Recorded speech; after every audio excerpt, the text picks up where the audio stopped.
we will make a coalition, but one ANC will be excluded, EFF will be excluded, we will be looking at the DA because we're working very well with the DA, and other smaller political parties, ACDP,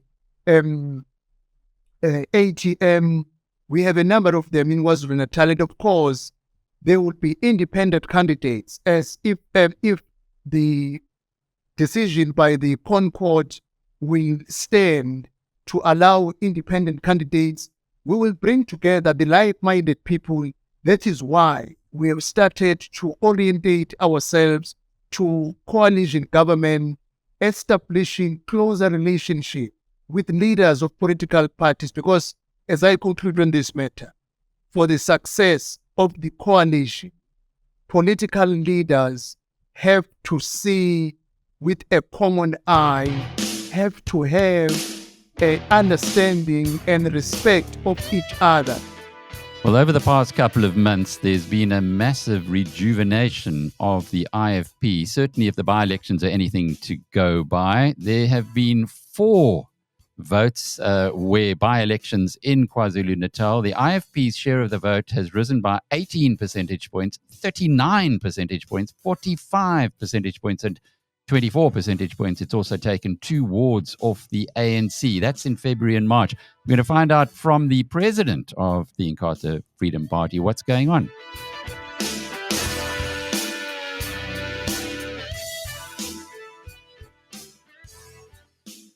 It's a warm welcome to Velenkosini Hlabisa, president of the IFP. Mr. Hlabisa, without any disrespect to you, because Prince Mangosuthu Buthelezi started the party back in 1975. He's synonymous with it. I see he's the emeritus president. However, you have been president of the IFP for a few years now. There's this rejuvenation that's going. I'm not sure everybody knows you as well as they should, and I'd love to get into more detail about you in just a moment. But these incredible results that you've been achieving in by-elections seem to be coming at just about the right time, given that we're moving into this watershed election in 2024. Thank you very much, Alec, as well as the listeners and viewers of this program. Indeed, the IFP is on an upward trajectory since 2016, after the big challenge we had in 2011 with the split that resulted to the formation of the NFP. The IFP since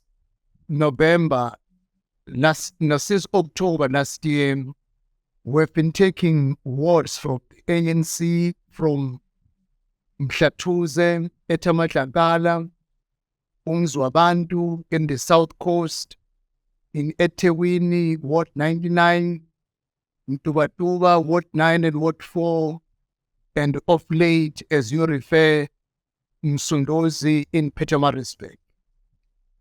The IFP in 2014, we went on a strategic plan of how to bounce back, and we gave it 5 years to materialize. From 2014, we started to show good signs in 2016, where we regained a few more municipalities than what we had in 2011. And in 2019, we removed the DA as the official opposition, and the IFP became the official opposition. And in 2021, we won 29 municipalities out of 54 municipalities in KwaZulu-Natal, which we are in charge of a majority of municipalities.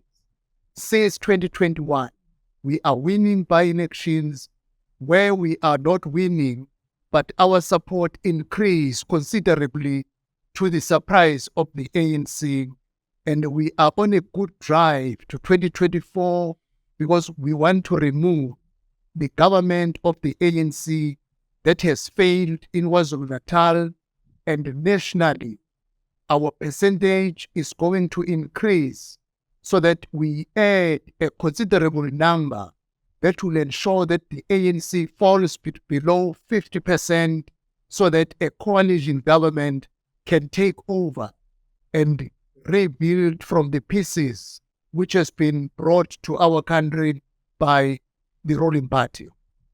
Mr. Hlabisa, I'd just like to articulate some of these wins, and you've given us a summary. But in the last 4 by-elections in KwaZulu-Natal, the IFP, starting off in Velenkosini municipality, a ward there, you went from 15% to 38%. The next one from 5% to 44%. The next one from 12% to 57% of the vote, and then from 29% to 53%. Obviously, where you had over 50% of the vote, that means that you are now, you replaced the ANC as the ward councillor. Those are spectacular numbers. And I guess the big question that people would have is that, is this in your polling and your figures and your underlying feedback that you're getting, is this something that you can replicate throughout the province of KZN and indeed in other parts of the country? Indeed, Alec, as you have rightly pointed out on those 4 instances, this is going to replicate wherever we have by-election, because what we have noted, it is not happening in only one district. It is spread across. Since 2021, out of 11 districts in KwaZulu-Natal, we have had a by-election since 2021 November, general local government election.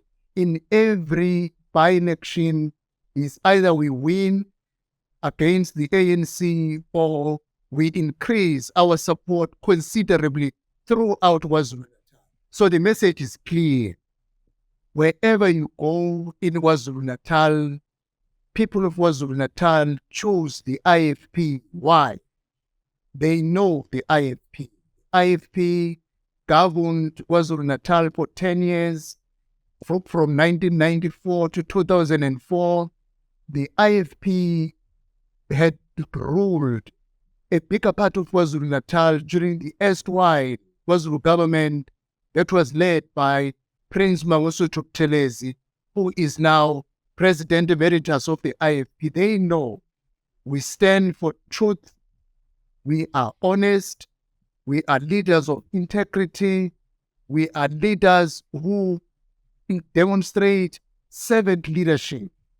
When a person has made something that is very bad in terms of corruption, we do not hesitate to show that person the door. When our councillors or our mayors are brought into issues that are very bad in the eyes of the public, we do not beat about the bush. We become decisive and remove that particular person if he or she has done something really bad in the eyes of the public. That is why people have confidence, because people of South Africa lack a government that is decisive. In the existing government, it takes them many years to make a simple decision. The IFP do not delay when it is time to make a decision. We are quick, decisive, and we make decisions in the best interest of our people. Service delivery, they see with their eyes the delivery that they can touch, not the delivery that they only hear being announced but never saw it because money has gone to wrong hands.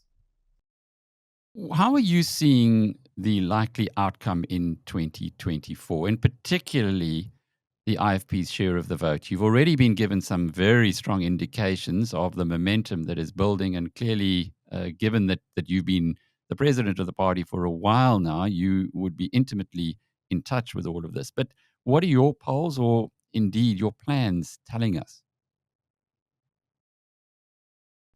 Alec, we are looking forward to the removal of the ANC by a coalition government at a national government next year.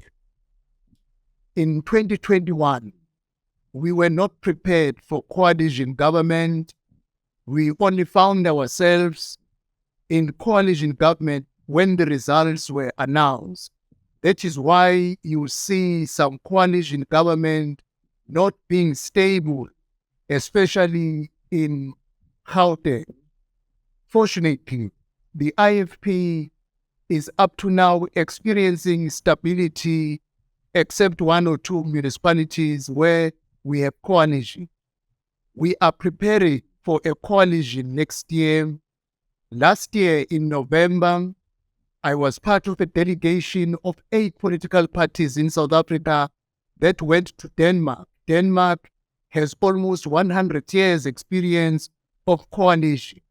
We learned the good practices of coalition, that what makes a coalition work and what makes a coalition government finishes its term without instability. We brought back those experiences. Again in April, we will be touring America, doing a close look on coalition in preparation for next year, because it's given. The ANC has failed. They failed through load shedding. Crime is rife in our society. Unemployment is killing our youth, especially who still have dreams for the future. And everything is disintegrating. Inflation is growing almost every time when the states are being shown. So now the people of South Africa have protested, have expressed themselves through by-election that they are enough of the ANC. They want an alternative. Surely, all our efforts is to ensure that we get more support, not only in KwaZulu-Natal, but in Gauteng, Mpumalanga, Free State, Northwest, and Eastern Cape. Those are the provinces we are working on the ground to ensure that we influence the national outcome so that we cut the ANC below 50%, so that the like-minded organization that want to put people of South Africa first will come together and form a coalition government. So you're confident that the Rainbow Coalition, as it's called, will get above 50%. There are many who are predicting that the ANC will coalesce with the EFF and in that way get to 50%. If that were to happen, if the ANC and the EFF together had more than 50% of the government and the IFP, as seems likely, were to become the biggest party in KwaZulu-Natal, what would your strategy be then, given that certainly there's a lot of move for independence of the Western Cape? Would that even cross your thoughts? Let me start with the coalition between the ANC and the EFF. It will be a national disaster. You know, Alec, you saw what happens during the SONA. The ANC and EFF were already on a coalition course at a local government level. How can the leader of the EFF embarrass the leader of the ANC, a person whom they are in coalition? It's an embarrassment. I'm sure you follow sober in KwaZulu-Natal. The EFF embarrassed ANC Premier to an extent that His Majesty King of the Zulu Nation had to leave the legislature. So now, even if you look through across provinces during the SOPA, the EFF had to be ejected out of the legislature by the ANC, the two political parties who are in coalition. Then I'm calling a coalition between the ANC and EFF will be a recipe for a national disaster in South Africa, as we see what happens now. We are working very hard, especially in KwaZulu-Natal, that at least alone, people will say you can't do it. But if you look at the results in the by-election, the increase of the support is dramatic and amazing.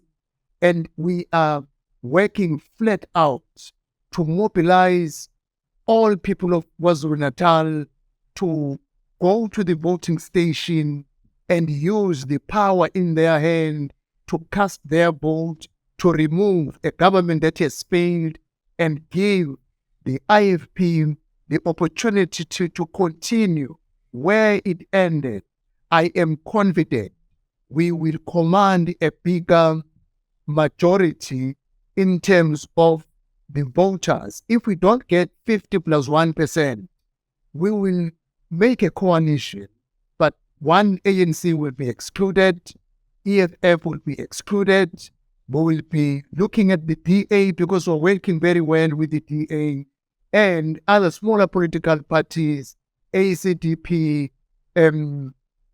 ATM, we have a number of them in KwaZulu-Natal, and of course, there would be independent candidates, as if the decision by the Concord will stand to allow independent candidates, we will bring together the like-minded people. That is why we have started to orientate ourselves to coalition government, establishing closer relationship with leaders of political parties, because as I conclude on this matter, for the success of the coalition, political leaders have to see with a common eye, have to have an understanding and respect of each other. You know, as a leader of the IFP, if I have good relations with Cyril Ramaphosa, the IFP cannot ridicule Ramaphosa in my presence, because I would say this cannot happen under my watch and under my leadership. That is what strengthens coalition, the relationship between leaders of political parties, and we are working on that one as I speak to you, Alec. It's so interesting to hear your view and your value-based approach that you take. And looking through your background, I can see that this was something that was instilled in you many years ago. Certainly on the website, it says that you were part of the Good Citizenship program that was introduced into the curriculum by the KwaZulu-Natal government when you were still a little boy. Something from a personal perspective, Boy Scouts are by far the biggest in KwaZulu-Natal as for the country as a whole. And again, that's part of the whole do your duty to God and your country, etc. So value-based. It seems as though those cornerstones in your case have actually stuck around.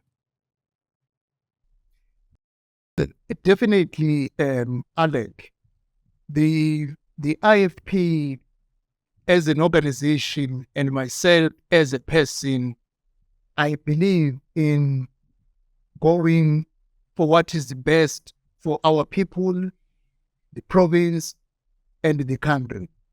And I am confident that the opportunity that we get in the media and the social media that we will be using to reach as much as possible in terms of the voters, because one bigger issue, the majority of people do not go to cast their votes during the elections. Some say we are disappointed because we do not see change. And we need to reach out to those people that until you go and remove a party that is failing, it is only when you will see change. But if you stay at your home and say you do not see change, a party that is failing will remain in power, and you will remain not seeing change until you take an action.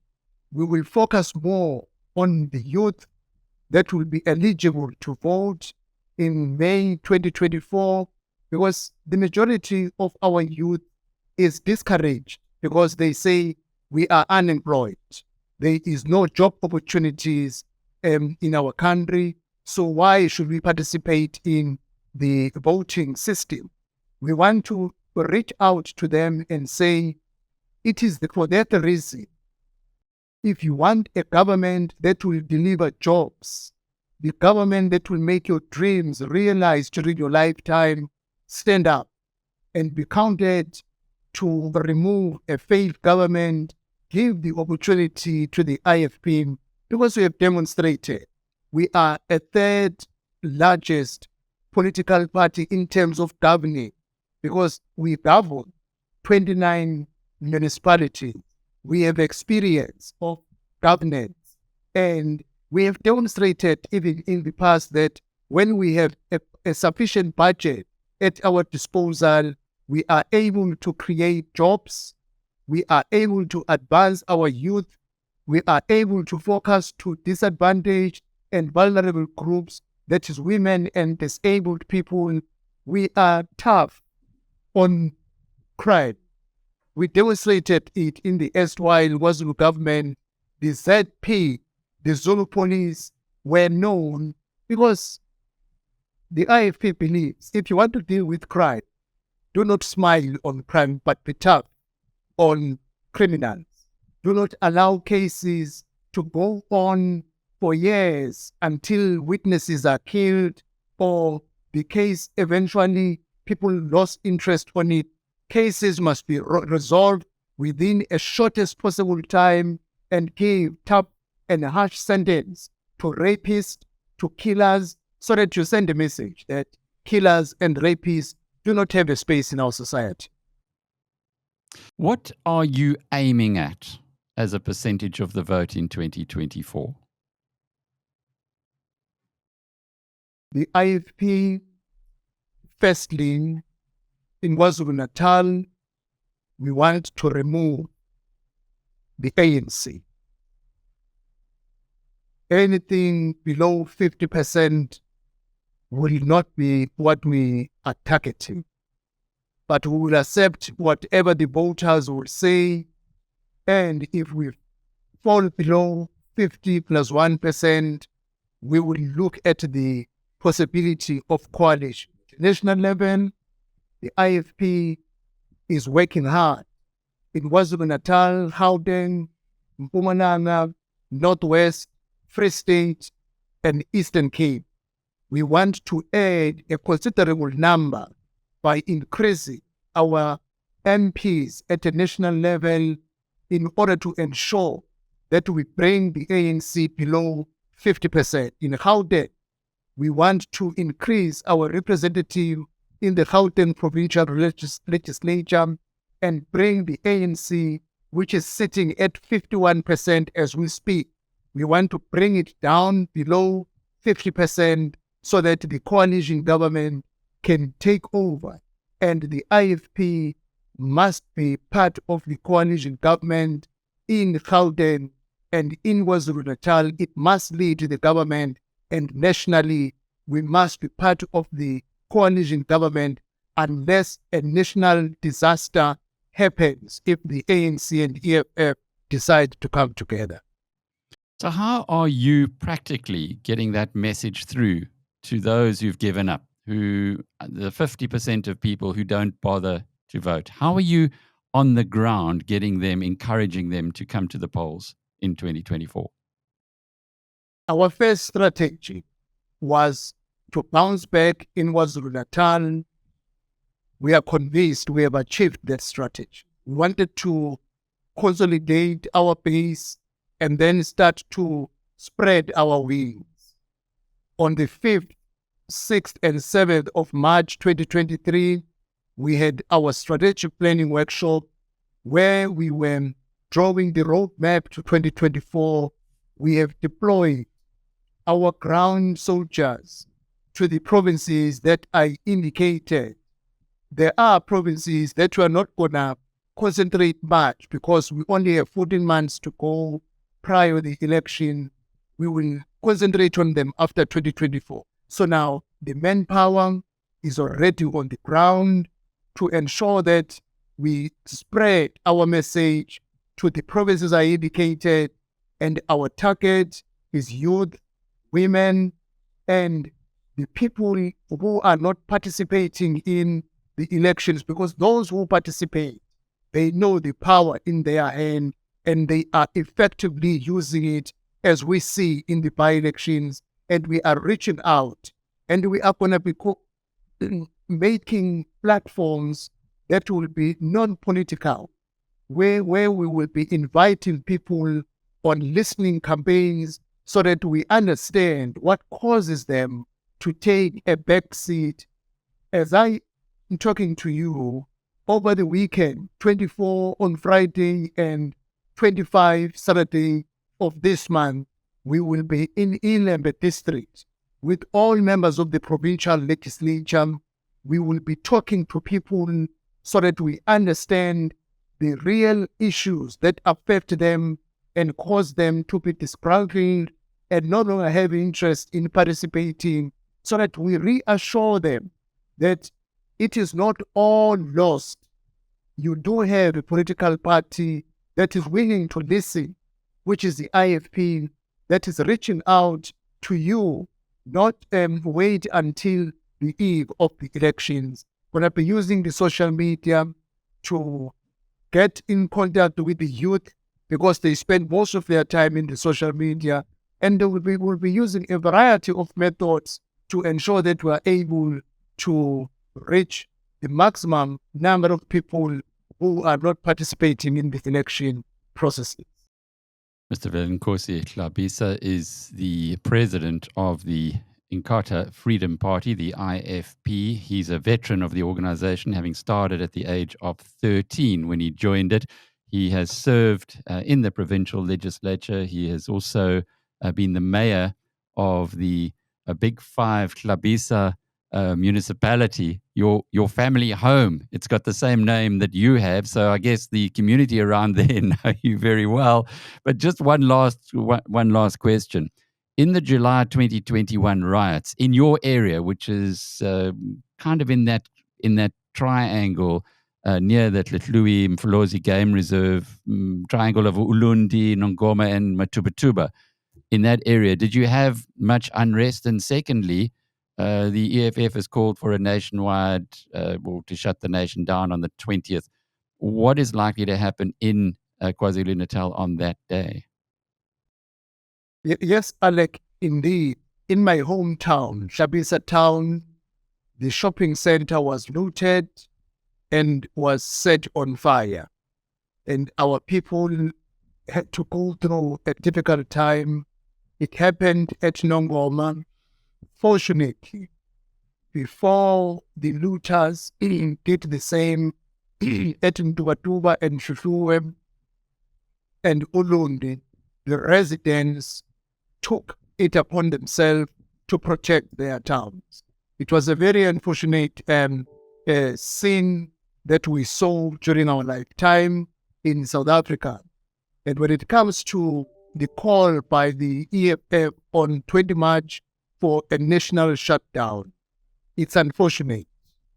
Our country is already on its knees. The economy is broken down. Unemployment has increased. There are people who are able to put food on the table if they woke up and went to work to sell something or do something to get money for that particular day. And no work, no paying principle will be applied. It will affect the salaries of our people at the end of the year. The EFF is not talking about what people do not know, but what is very bad, they are going to add pay to our people who will not be able to go and do something to put food on the table on that day, who will not go to work and will be penalized at the end of the month with no work, no pay. So now, instead of penalizing the ANC, the shutdown will penalize the people of South Africa. If I were the EFF, I would use the day as EFF members, not block the roads, but make awareness either at the crossroad intersection with the placards, making people of South Africa to become more aware that all the pain we're going through is because of the ANC, but not inflict pain to people whom the EFF is saying is fighting for. So for me, the national shutdown is unnecessary and unfortunate. What could be done is to awaken awareness to all people of South Africa that stand up and be counted in a fight against the government that has failed, other than giving them pay out of what you do as a mobilization. Velenkosini Hlabisa is the president of the IFP, and I'm Alec Hogg from BizNews.com.